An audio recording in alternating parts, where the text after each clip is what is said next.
A simple beauty that will catch one's breath. It's all about beauty, brains, and culture. This is Miss Rwanda. Girls, confident, poised, determined. They have come all the way to compete in the country's biggest beauty contest.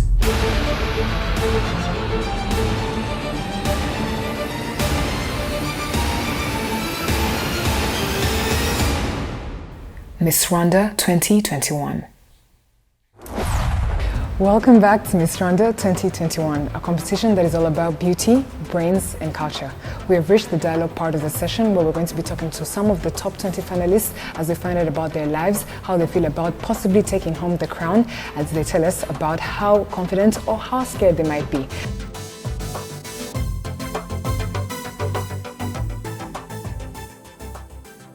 So the first group of the contestants, I'm going to be with Musana Tetahans. I'm also with Kabadima Laila. Together with us as well is Mutoni Witness. And last but not least, Akaliza Hope. So there you have it. Those are the 4 contestants that we're going to be having a conversation with. But I'm not going to be sharing this session alone. I'm going to be together with Miss Gukunda Elsa, Miss Rwanda 2017. Hi Elsa. Hi Martina. How are you doing? I'm feeling great. You ready to have a conversation with these ladies? Yes, I'm so excited. I can't wait to find out about them. Musana Tetahans, how are you doing? I'm okay. How are you feeling today? Excited. All right, so please tell us about yourself. My name is Tetahans Musana, contestant number 18. A 21-year-old dream chaser. I stand in pursuit of a dream. I'm strong, compassionate, and enthusiastic about the impact young Rwandan women can make in communities. And I, as Miss Rwanda, thank you. All right, so you said you're passionate about impacting the women in society. Where did you get that passion from? Because you know, women, they are strong creators, so they can do anything. So that's why I'm really passionate about that thing, because they're really special creatures. Yeah. Definitely. It's nice that you're representing women out there and that you're being an inspiration to young girls out there. So what are some of the hobbies that you like to do apart from representing the females in this competition? My hobbies include reading books, playing piano, traveling, and cooking. So if we brought for you a piano here, you'd play us a song? Yeah, I can. Okay, what song can you play on the piano? Do you know Sharo by Lady Gaga and Barry Cooper? Yes. Yeah, I can play. So do you only play or you sing as well? No, I just play the keys and they can sing that song without singing. All right, thank you so much.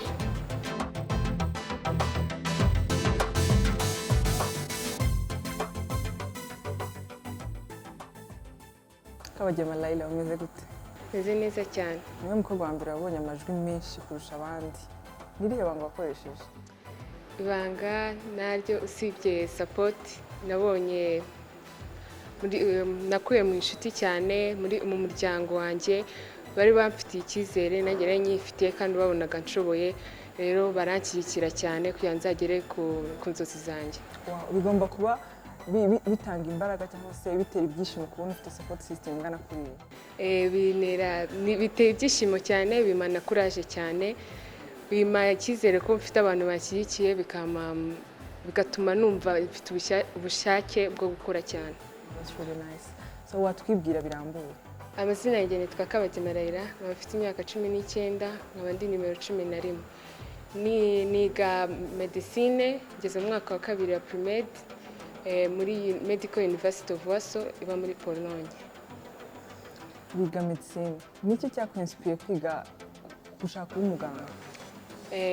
Nakuze nkunda gufasha abana batoya, nkabona uburyo nabafasha neza binshimishije cyane ari ukwiga medicine, ubuganga, nkajya mvura abana batoya. Muri famille harimo abaganga benshi cyane. Nawe urashaka kwipinga the legacy. Okay. Thank you. Mutoni Witness, how are you doing? I'm doing great, thank you. How are you feeling? Feel good.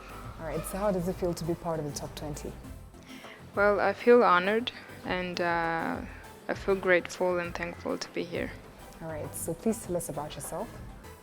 I am named Witness Mutoni. I am 20 years old and I'm contestant number 28 in this competition. And I did customs and tax operations in high school. I plan to proceed in business. In business. All right, so do you want to contribute to this country's economy? Why did you choose business? Yeah, I do, because the love I have for my country is, I don't know, endless or... All right, we see that because you want to represent your country through this pageant. So what is your favorite food? What is your favorite music? Tell us more about yourself in terms of your hobbies. I love fish. You love fish? Okay. I love fish and rice. And rice? And I also love music. You also love? Music. Music. Who's your favorite artist? Ruth B. Ruth B. And in Rwanda? In Rwanda is Knowless. Who? No less. All right, it's women empowerment. Thank you. Welcome.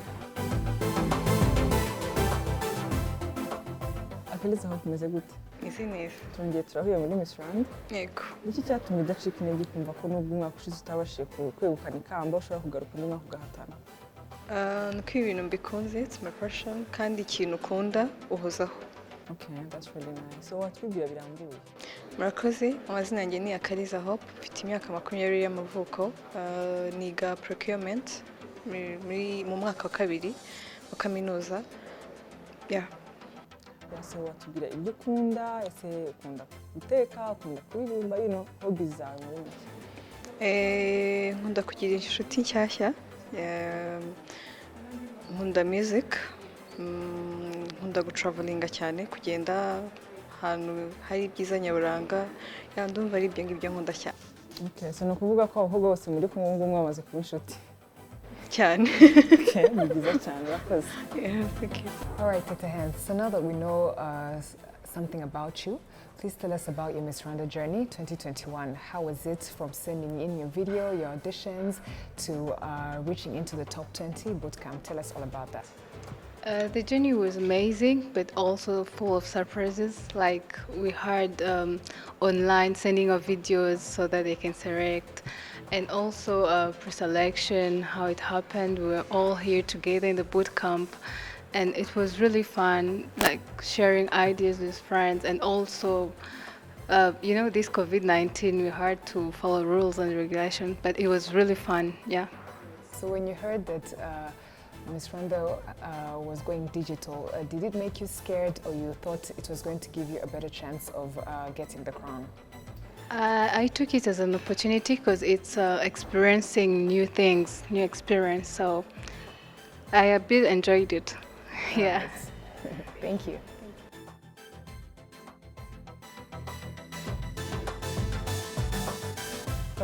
Leila, waduca muri make urugendo rwawe kuva ukimenya ko kuva launch ya Miss Rwanda kwiyandikisha kugeza kuri uyu munsi uko byari bimeze? Murakoze, nabwo nabanje kugira ubwoba kubera kino cyorezo cya covid ko irushanwa rya Miss Rwanda n'umwaka rishobora kutaba. Mbonye ribaye online byaranshimishije cyane, bima amahirwe menshi. Ndiyandikisha, badusaba amavideo, byari bikomeye gukora video, nago kukubwira video byasaba ngo banze utekereze video nkora iki izatuma mbona amanota, byari bigoye cyane.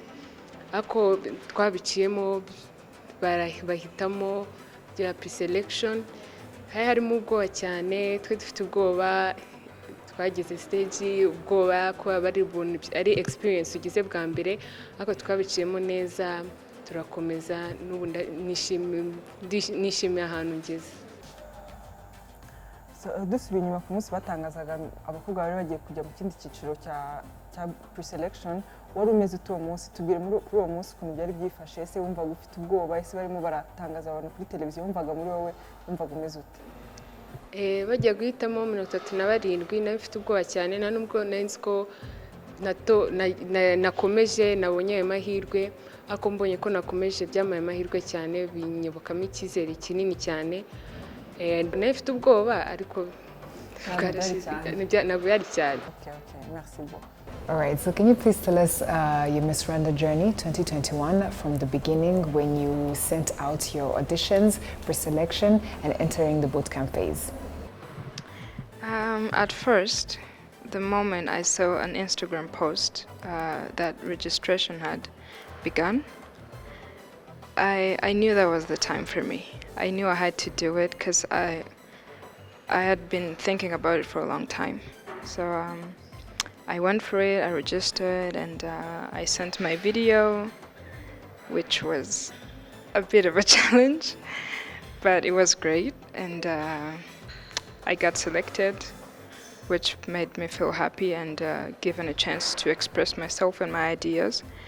And then later on, for the pre-selection last Saturday, it was also not easy, but we made it through. Because either way, I would have to still introduce myself. So it's not the public that I was answering to, it was the judges anyway. So I don't think there was any difference or challenge. All right, so lastly, how was it entering the bootcamp phase, interacting with the other 19 contestants and finding out that you are part of the 20 that are going to be running in the hopes of becoming Miss Rwanda? It was great. I felt happy being here, being selected. And I felt like I needed to even do greater. I mean, like, do more than I did to be here. Yeah, so it felt great. All right, thank you. Hope umeze gute? Meze neza. Watubwira muri make urugendo rwawe kuva Miss Rwanda itangira kugera n'umunsi uko byari byifashe. Murakoze. Kugira ngo njye kwiyandikisha njye niyandikisha ko ari njye wiyandikishije nyuma y'abandi ko niyandikishije habura amasaha 6 ngo birangire, so na response bampaye nyine bayimpaye nyuma y'abandi. The video nayikoze uwo munsi ndaranyitanze, ariko naraye nicaye kugira ngo nyine igende nkajya nyohereza ikanga igacikamo kabiri, akongera akambwira ngo ntangire, ndaba okay fine, nubwo bidakunze nta kundi reka niyakire. Ariko kubw'amahirwe nyoherereza uncle ngo aba ari ubinkorera, ndaba wenda ashaka ari network, so abikoze we birakunda. Narambwiye nturyame urare wicaye ngewe byananiye byanze, so arabinkorera birakunda. Video yanjye ndayitanga, ntegereza ko mbanza no kureba n'iz'abandi, nkajya mpora ndeba buri munsi nkaba uyu nguyu nta kibazo, uyu nguyu wapi. Ntangiye kujajinga, ariko buriya ntegereje ko nanjye bazajajinga. So igihe cyanjye kigezeho nahise nyine njya kuryama, nirinda kugira ngo batajya, kuko nari nabanje kubihisha ababyeyi. Natekereza ko ngiye gusubiramo inshuro ya kabiri, nakwibuka ko ari inshuro ya kabiri base ndababwira barabyumva, ndabareka mbaze niyandikishe ndebe ko bikunda, nibikunda nzabibabwira. Ndavuga uwo munsi ntabyo nzareba kugira ngo batagira icyo bamenya, ahubwo umunsi batanga results bariya 37 twese ko twari kumwe, ndategereza. Ushize nari nimero 1, ndaba n'undi niba kuko bavuze ko bagiye guhamagara bakoresheje alphabet, ndaba buriya niba ari alphabet wenda nimba ndimo, ubwo ndabanza nta kibazo. Bahamagaye nimero 1 numva ntago ari ngende, ndaba okay fine, kanjye kwiryamira kuko byarangiye. Nkihaguruka bahita bavuga nyine nimero ya 2, numva nijye mtabawe uko biri nta kibazo, nimero 1 mvuyeho kubera ko nayitera ubwoba. So ndashima ko ndishimye ko nakomeje muri 37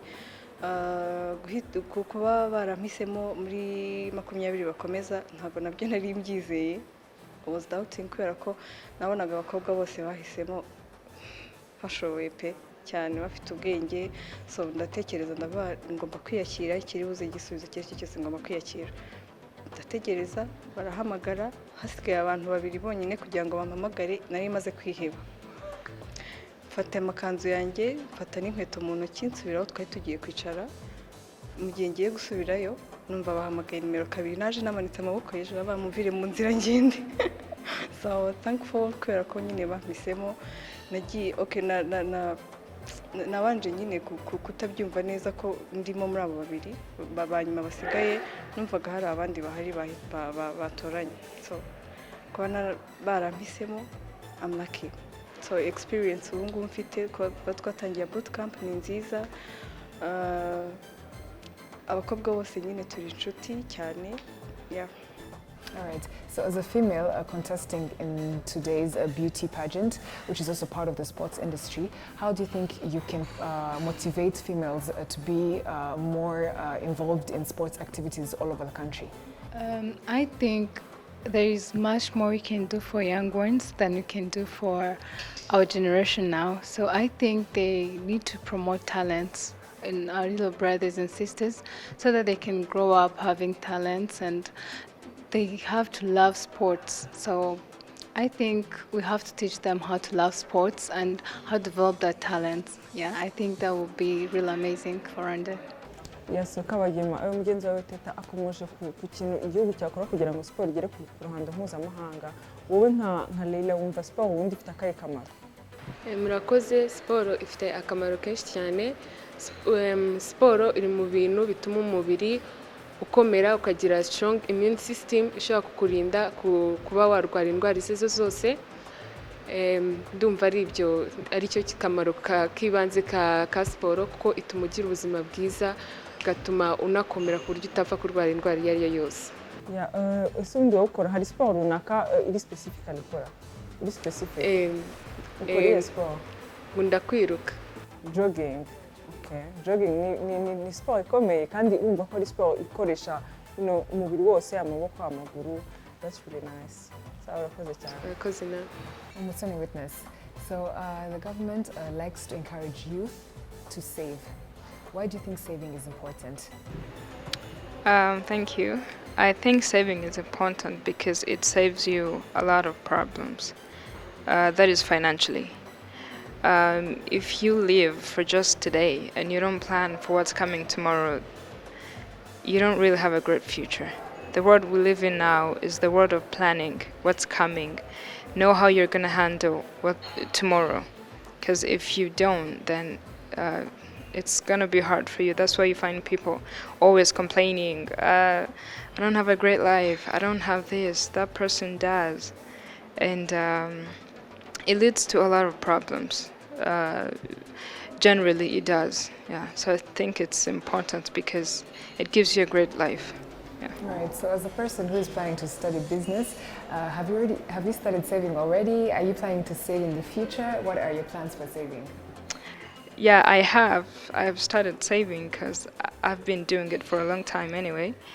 Yeah, so something I want to do, I always sit, analyze it, study it, and see what I need financially and save up for it. So I have, yeah. All right, thank you. That is amazing. Ese utekereza iki ku bantu bavuga ko uburinganire buhabanye n'umuco nyarwanda? Murakoze, kuri njye numva ko bidahabanye n'umuco nyarwanda kubera ko ni byiza, ni iterambere, ntabwo hakiri ubusumbane, twese turuzuzanya kandi ntawe utifuza iterambere ry'igihugu, ikindi twese biduteza imbere ntawe bisize inyuma. My message I can give to all Rwandans in general, it's okay to feel the way you're feeling, but I think this is the time we need to be united, because we already have the vaccine, but this vaccine to be effective in all Rwandans in general, we need to be united and feel that this pandemic, we can fight it together. Thank you. Message nshaka guha abanyarwanda ni ugukomeza kubahiriza amabwiriza ya COVID, bakirinda, bagakaraba, bakarinda bagenzi babo, bakahanamo intera kugira ngo tuzatsinde. The one message I can give to all Rwandans in general is the same message I always give to everyone, to always stay optimistic about life. Things are going wrong today, but it doesn't mean we don't have tomorrow. So we always have to stay optimistic and have more plans and better plans. Ubutumwa nahereza abanyarwanda n'urubyiruko muri rusange ni ukomeza kwirinda, nta icyorezo cyagiye, nta nubwo kirarangira. Buri umwe wese abishyire mu nshingano, akarabe intoki cyangwa se agendane sanitizer kugira ngo tubashe kurwana n'iki cyorezo tuzagitsinde. Murakoze.